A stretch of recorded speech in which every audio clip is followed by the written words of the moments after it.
ഞങ്ങളുടെയൊക്കെ കോലം മാറിയ തമ്പുരാൻ അകത്ത് വന്നപ്പോഴാണ്. രക്ഷിക്കപ്പെട്ടതിന് മുമ്പ് ഒരൊറ്റ ഫോട്ടോ എൻ്റെ ഇല്ല. ആർക്കെങ്കിലും വേണമെങ്കിൽ എടുത്തത് പാസ്സാക്കാം. രക്ഷിക്കപ്പെടുന്നതിന് മുമ്പ് ഒരൊറ്റ ഫോട്ടോ ഇല്ല കുഞ്ഞെ, കാരണം കോലം അതായിരുന്നു. പിന്നെ എവിടെയെങ്കിലും ഫോട്ടോ ഒക്കെ നിൽക്കാൻ തുടങ്ങിയ രക്ഷിക്കപ്പെട്ട് കഴിഞ്ഞ ശേഷം അതിൻ്റെ കാര്യം മഹത്വത്തിന് പ്രത്യാശ ക്രിസ്തു അകത്ത് വന്നപ്പോ ഈ മൂട് പടം അങ്ങ് മാറി. നമ്മുടെയൊക്കെ മുഖത്ത് ഒരു ഇച്ചിരിയെങ്കിലും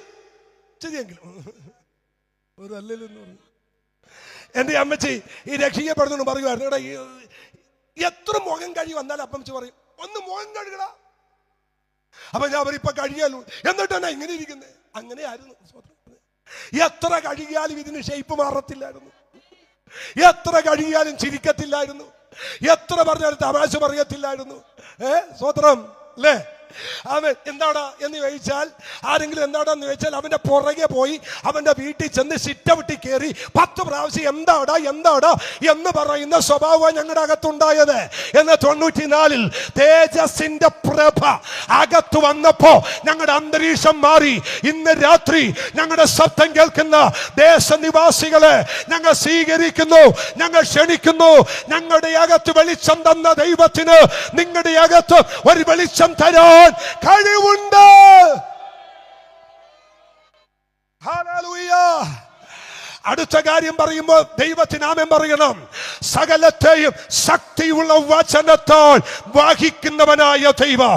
സകലതും വഹിക്കുന്നത് ഈ വചനത്താല. ഒരാമേനൊന്ന് ഉറക്കെ പറ. പക്ഷേ ഈ മീറ്റിംഗ് കൈവിട്ടു പോകും കേട്ടോ. ഞാൻ പ്രവചിച്ച പറയും, ഈ മീറ്റിംഗ് കൈവിട്ടു പോകും. ഈ 3 ദിവസത്തിനകത്ത് ഈ പട്ടണത്തിൽ ചില ക്രിയകൾ ദൈവം ചെയ്യാൻ പോകുക. ആമേൻ. വലിയ ആമേൻ. നിങ്ങൾക്ക് കുറിച്ച് വെച്ചോ, വലിയ അന്തരീക്ഷം ഇതിനകത്ത് ഉണ്ടാകാൻ പോകുക. ഈ ആദ്യത്തെ ദിവസവും ഇന്നലകളിൽ ഉണ്ടായ ചില പ്രതിസന്ധികൾ കണ്ട് നിങ്ങൾ ഭയപ്പെടണ്ട. ഇതിനകത്ത് അതിമഹത്വം ചലിക്കാൻ പോകുകയാണ്. ദൈവജനം ഫലപ്പെട്ടു, ദൈവ സാന്നിധ്യം നിറഞ്ഞു. ആത്മാവിൽ ഞാൻ ദൂത് പറയുന്നു, ഈ മീറ്റിംഗ് പരിശുദ്ധ ആത്മാവ് സകലത്തെയും ശക്തിയുള്ള വചനത്താൽ വഹിക്കുന്ന ദൈവം കൈയാറ്റം ചെയ്യുന്നു. ഹല്ലേലൂയ. 6 സമപാപത്തിന് പരിഹാരം വരുത്തി ഒരു ദൈവത്തെയാണ് നമ്മൾ സേവിക്കുന്നത്. 1-ാം അധ്യായത്തിലെ 6-ാമത്തെ വിഷയം, അവൻ എന്ത് വരുത്തി? പാപത്തിന് പരിഹാരം വരുത്തി. എന്റെ സബ്ജക്റ്റ് ഇതല്ലെങ്കിലും ഒന്ന് തൊട്ടുവിട. പാപത്തിന് പരിഹാരമായി ഇനി ആരും ഒന്നും ചെയ്യണ്ട. ഒരല്ലേലും ഒന്ന് പറഞ്ഞു. പാപത്തിന് പരിഹാരമായി മല കയറണ്ട. പാപത്തിന് പരിഹാരമായി ഉരുള് നേർച്ച വേണ്ട. പാപത്തിന് പരിഹാരം വരുത്താൻ നേർച്ചകൾ കാഴ്ചകൾ വേണ്ട.